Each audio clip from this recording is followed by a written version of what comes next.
प्यारे बच्चों, यह वीडियो जो है क्लास 9th का है। इसके पहले हम लोग ऑफलाइन क्लासेज में ऊतक जो पढ़ रहे थे, ऊतक में हम लोग उपकलीय ऊतक या एपिथीलियम ऊतक पढ़ चुके हैं। हम लोग जो है शुरू किए थे संयोजी ऊतक। तो यहाँ पर ऑनलाइन क्लासेज में हम लोग संयोजी ऊतक पढ़ेंगे और संयोजी ऊतक के उसके टाइप पढ़ेंगे। हाँ, इसमें ये आपको करना है कि जितना भी कंटेंट आपको इसके माध्यम से दिया जा रहा है उसको आप फेयर कॉपी में नोट करते चलेंगे।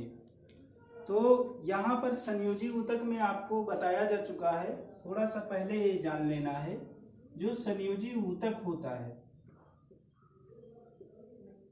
हमारे शरीर में अधिकांश अगर देखा जाए, जो हमारा शरीर या जीवों का शरीर मुख्य रूप से संयोजी ऊतकों से ही बना हुआ होता है। अगर आपका बोन देख लिया जाए, बोन क्या है? एक संयोजी ऊतक का प्रकार है।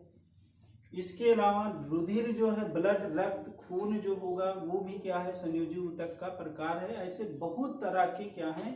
संयोजी ऊतक के प्रकार हैं। और वह संयोजी ऊतक चाहे जो हो, वो उसमें 3 चीजें होती हैं। वो कौन कौन सी चीजें होती हैं? एक तो मैट्रिक्स होता है। क्या होगा? मैट्रिक्स, या इसी को अधात्री कहते हैं। क्या कहेंगे? अधात्री। दूसरा, उसमें रेशे होते हैं और संयोजी कोशिकाएं होती हैं। संयोजी कोशिकाएं होती हैं। मतलब ये 3 चीजें इसमें पाई जाती हैं संयोजी ऊतक में। कुछ में मतलब इन तीनों कॉम्बिनेशन मिला करके बनता है। कुछ में क्या होता है कि रेशे नहीं पाए जाते हैं, तो उसमें संयोजी कोशिकाएं और अधात्री हो जाएगी। और कुछ में क्या होगा, जो रेशे हैं वो रेशे भी पाए जाएंगी, अधात्री भी पाया जाएगा और संयोजी कोशिकाएं भी पाई जाएंगी। अब यहाँ पर अगर जो अधात्री ये देखा जाए तो ये निर्जीव चीज होती है, निर्जीव होता है। संयोजी कोशिकाएं ये सजीव होती हैं और इसमें बहुत तरह की कोशिकाएं होती हैं। जैसे मैं कुछ कोशिकाओं के नाम लिख दे रहा हूँ। जैसे फाइब्रोब्लास्ट हो गया, फाइब्रोब्लास्ट कोशिका होती है। इसके अलावा मास्ट कोशिका होती है, मास्ट सेल होगी। इसके अलावा वसा कोशिकाएं, या इनको एडिपोसाइट बोलते हैं, एडिपोसाइट्स बोलते हैं। इसी तरह से मैक्रोफेजेज,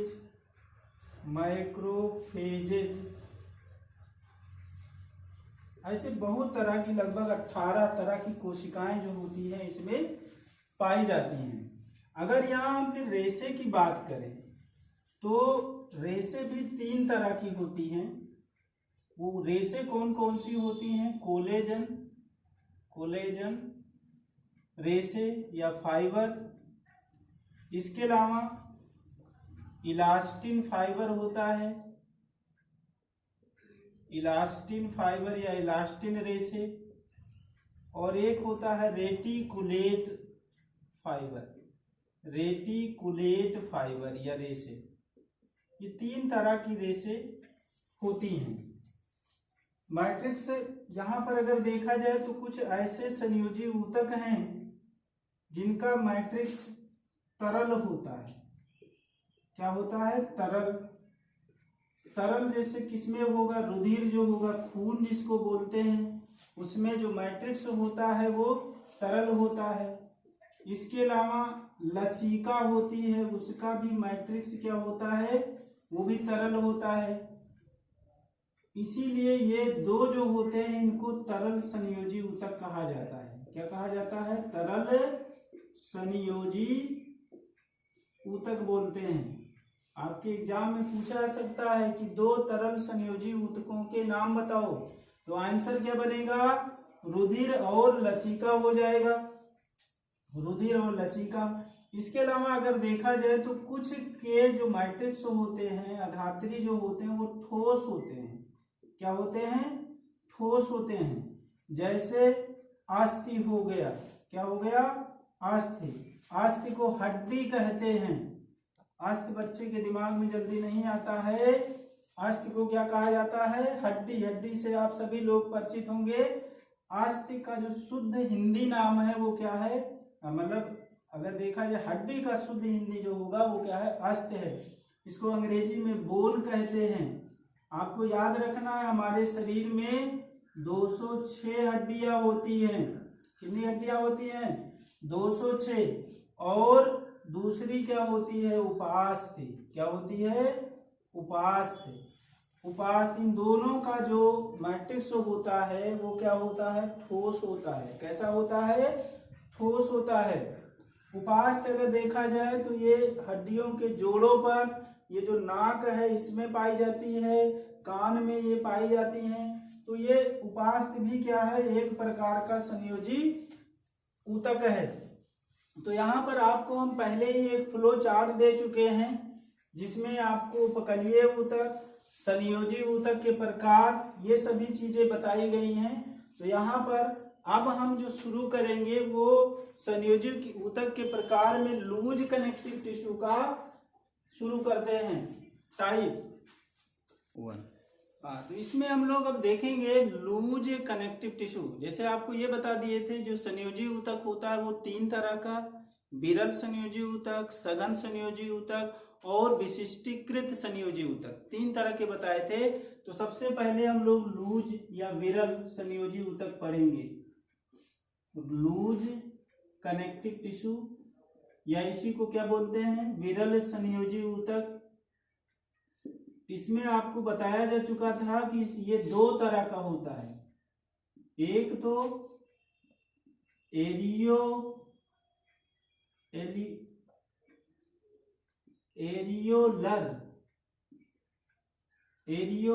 टिश्यू, या इसको हिंदी में भी वही लिखेंगे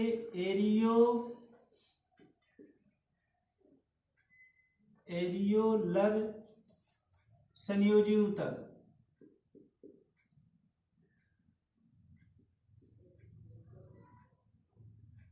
एरियोलर संयोजी ऊतक पहला प्रकार है। इसमें आपको ये जान लेना है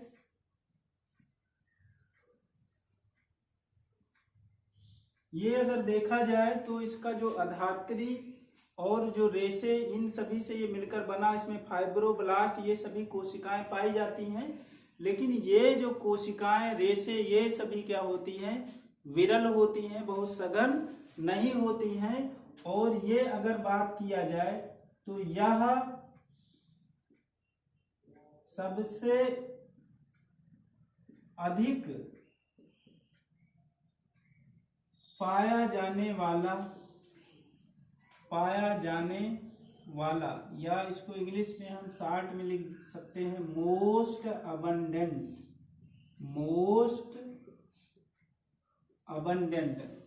अबंडेंट का मतलब सबसे, हमारे शरीर में जो सबसे ज्यादा पाया जाने वाला ऊतक है वो क्या है? एरियोलर ऊतक होता है।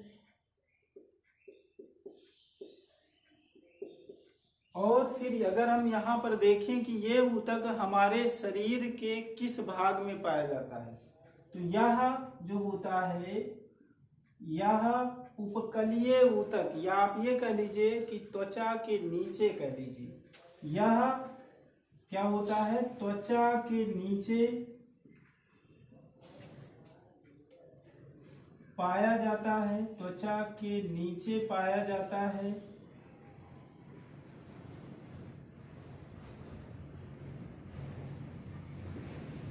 और आपको पता है त्वचा जो होता है वह उपकलीय ऊतक का बना होता है और नीचे पाया जाता है। तो वह क्या करेगा? और यह जो होता है, जो उपकलीय ऊतक होता है, उपकलीय ऊतक का आधार बनाता है। उपकलीय ऊतक का क्या होता है? आधार बनाता है। मतलब ये है कि जैसे ये नीचे ये पाया गया तो इसी के ऊपर इसकी जो उपकलीय ऊतक होगा उसकी कोशिकाएं इसी पर क्या होगी? बेस्ड होगी, इसी पर आधारित रहेंगी। तो ये आधार बनाता है। इसके अलावा और बात किया जाए तो यह और कहाँ कहाँ पाया जाता है। यह जो होता है, जो अंदर के जो अंग होते हैं उनकी कवरिंग बनाता है, उसको कवर किए रहता है। यह आंतरिक अंगों को ढकने का काम करता है, ढकने का काम करता है। और क्या होगा, जो इसमें अगर देखा जाए तो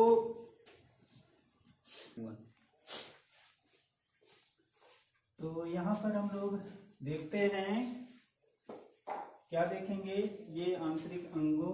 एक चीज और जान लेना है थोड़ा सा यहाँ पर, जैसे ये तो इसकी जो संरचना के बारे में, यानी संयोजी ऊतक किन चीजों से बना होता है। तो जो ये ऊतक होता है, यह ऊतक रेशे, इसके अलावा फाइब्रोब्लास्ट,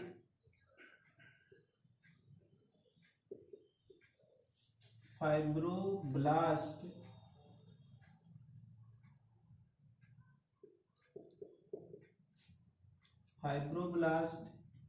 मैक्रोफेजेस,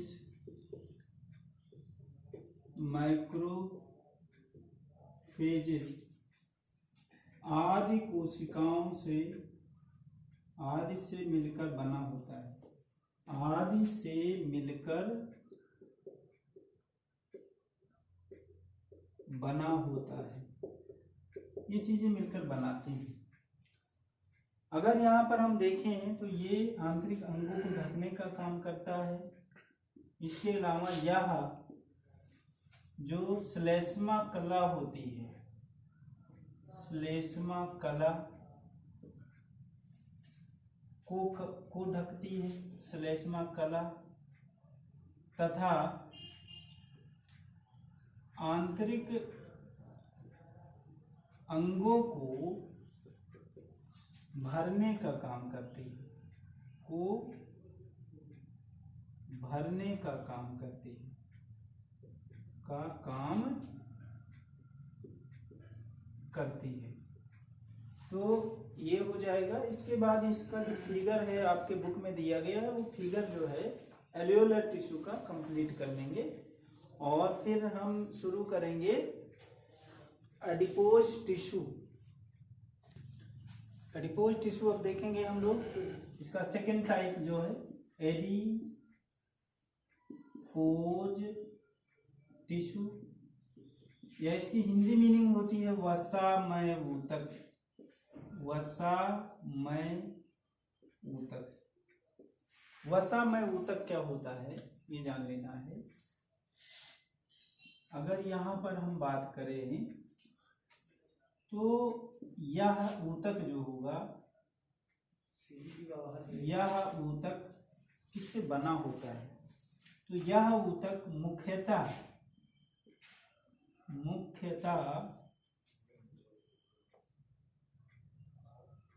एडिपोसाइट्स,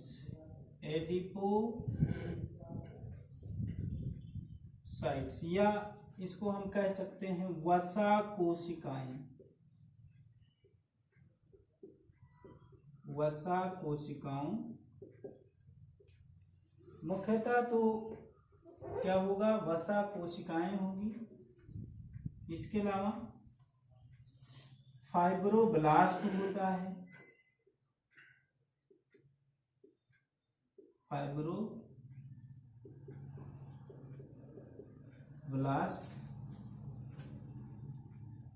तथा रेशे, जो रेशे होती हैं, कुछ रेशे इसमें पाई जाती हैं, रेशों से बनी होती है, रेशों से क्या होती है, बनी होती है ऊतक। इसमें मुख्य रूप से तो एडिपोसाइट्स होगा,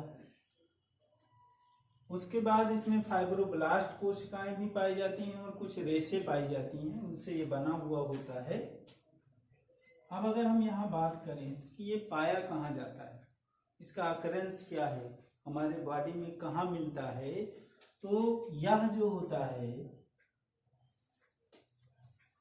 यह त्वचा के नीचे, त्वचा के नीचे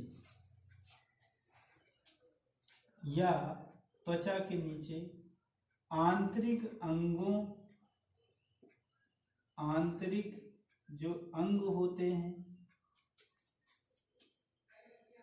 के चारों ओर या अस्थिमज्जा, बोन मैरो जो होती है उसमें ये पाई जाती है। महिलाओं में जो स्तन ग्रंथियां होती हैं, दुग्ध ग्रंथियां जिसे कहते हैं, में पाई जाती हैं, में पाई जाती हैं।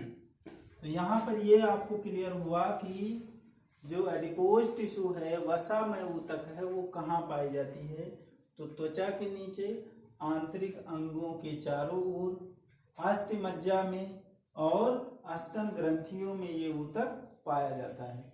अब हम ये जान लेंगे कि इसके कार्य क्या है, क्या कार्य करता है, क्या कार्य करता है। जो इसका मुख्य जो कार्य होता है कि ये वसा का संग्रह करना, इसका जो मुख्य कार्य है वो क्या है, वसा का संग्रह करना, संग्रह करना। क्वेश्चन पूछ लेता है कि वसा का संग्रह करने वाली कौन सा ऊतक है, आंसर आपका हो जाएगा वसामय ऊतक या एडिपोज टिश्यू। इसके अलावा यह जो होता है हमारे शरीर की जो ऊष्मा होती है इसको बाहर जाने से भी रोकता है। यह जीवों के शरीर की जो ऊष्मा होती है उसको बाहर की ओर जाने से रोकती है, क्योंकि ये इंसुलेटर की तरह कार्य करती है, बाहर नहीं जाने देती है। तो यह क्या करती है, शरीर की ऊष्मा को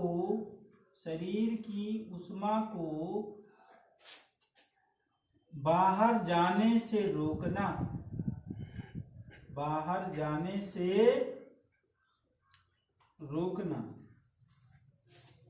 ये क्या काम करेगा, शरीर की ऊष्मा को बाहर जाने से रोकेगा। एक चीज और जानना है, कुछ जो जलीय जीव होते हैं, जलीय जीव जो होते हैं काफी ठंडे स्थानों पर जो पाए जाते हैं, जैसे जलीय जीव जैसे मैं बता रहा हूं, व्हेल,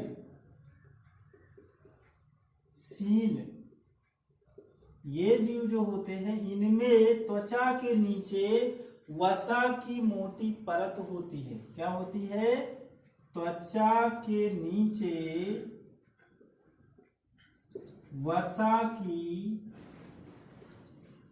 मोटी परत होती है, मोटी परत होती है। और इस मोटी परत को क्या कहते हैं, जिसे ब्लबर कहा जाता है। क्या बोलेंगे, ब्लबर, जिसे ब्लबर बोलते हैं।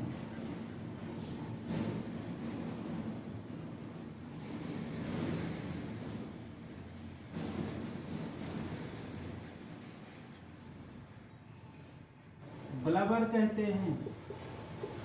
यहाँ पर थोड़ा ध्यान दीजिए, ये ब्लबर जो होती है प्रेजेंट होने के कारण इनके शरीर की ऊष्मा, क्योंकि ये बहुत ही ठंडे स्थानों पर पाए जाते हैं, तो इनके शरीर की ऊष्मा क्या होती है, बाहर नहीं निकल पाती है, और इस कारण से वो उस ठंडे स्थानों में अपने आप को जीवित रखने में सक्षम होते हैं। तो ये ब्लबर भी क्वेश्चन पूछा जा सकता है कि ब्लबर क्या है। तो कुछ जलीय जीवों में जैसे व्हेल या सील जैसे जंतुओं में त्वचा के नीचे वसा की मोटी परत होती है, और उस मोटी परत को ब्लबर कहा जाता है। और ये ब्लबर क्या होती है, इंसुलेटर की तरह कार्य करती है, जो हीट लॉस को, शरीर से उष्मा की हानि को रोकने का काम करता है। तो इस तरह से ये जो है आपका लूज कनेक्टिव टिश्यू कंप्लीट हुआ। हम लोग अगले वीडियो में एक नए टॉपिक के साथ जो होगा सघन संयोजी ऊतक वो पढ़ेंगे। यहाँ पर आप लोगों को थोड़ा सा ये ध्यान देना है कि अगर ये वीडियो अच्छा लगा हो तो इसको कमेंट कर दीजिएगा, शेयर कर दीजिएगा, और चैनल अभी तक नहीं सब्सक्राइब किए हैं तो चैनल को सब्सक्राइब कर लीजिएगा। Thank you.